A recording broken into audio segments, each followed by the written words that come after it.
It's official. I'm I'm officially done with fight predictions. It's like I give up, bro. I give up.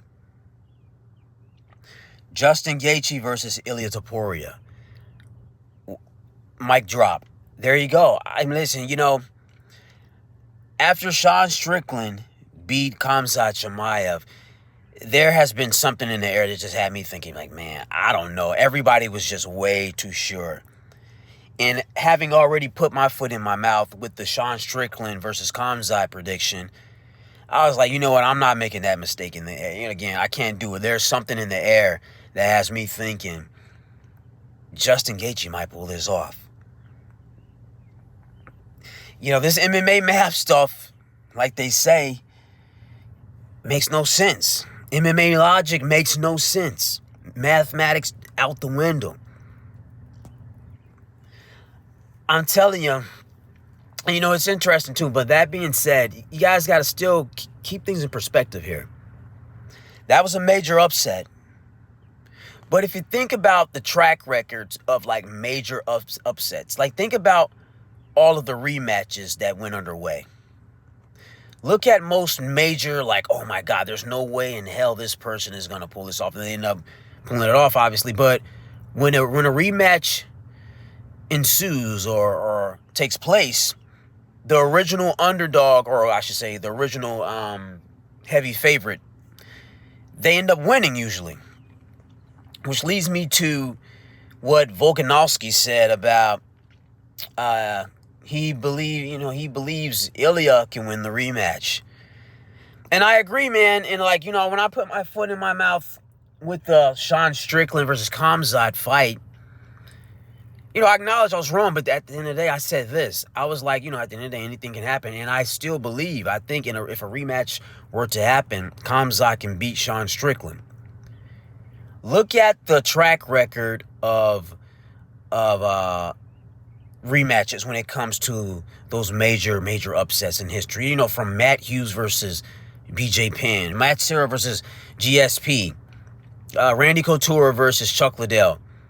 When all of these heavy favorites lost, Matt Hughes, he lost to GSP. Chuck Liddell lost to Randy the first time around. GSP lost to Matt Serra the first time around. Well, look what happened. Look what ended up happening in those rematches. Those guys won the rematches. Even the trilogies, I think they beat them twice in rematches and stuff. So that's the track record when it comes to these heavy favorites getting their rematch and win. You guys got to remember now, there's a reason why these people were heavy favorites. There's a reason. This ties into what Holly Holm said about Ronda Rousey recently. There's a reason why her beating Ronda Rousey was so impressive, because Ronda was so dominant. That's why her victory over Rousey was so impressive, Holly's victory. There's a reason why Ilia was the heavy favorite. There's a reason why Chuck Liddell was the heavy favorite when he fought Randy for the first time. There's a reason why Matt Hughes was the heavy favorite when he fought BJ Penn for the first time. There's a reason.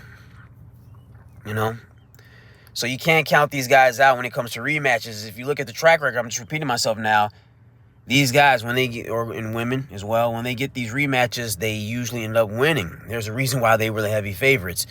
But yeah, nonetheless, you can never be too sure, man, especially at that level with the MMA, the MAV. You can't use the logic of, well, he beat him and he beat that guy and she beat her and then she went back and beat, you can't do that. You just never know, dude. It's just at the highest level, there's such a small margin for error, man. You just never know, dude.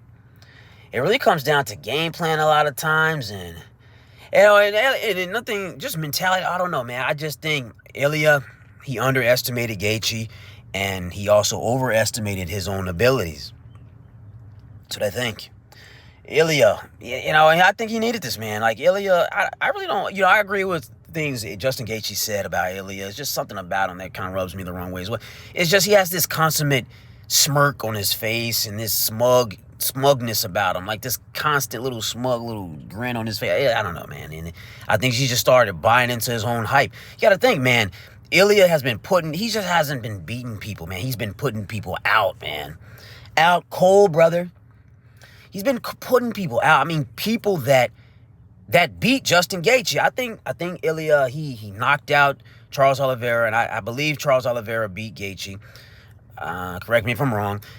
And I think Ilia, he beat Max Holloway. Max Holloway knocked out Gaethje. So Ilia beat guys that Justin Gaethje lost to. So again, all of it just makes no sense, bro. I'm done giving predictions. I'm done with the predictions on these fights, dude.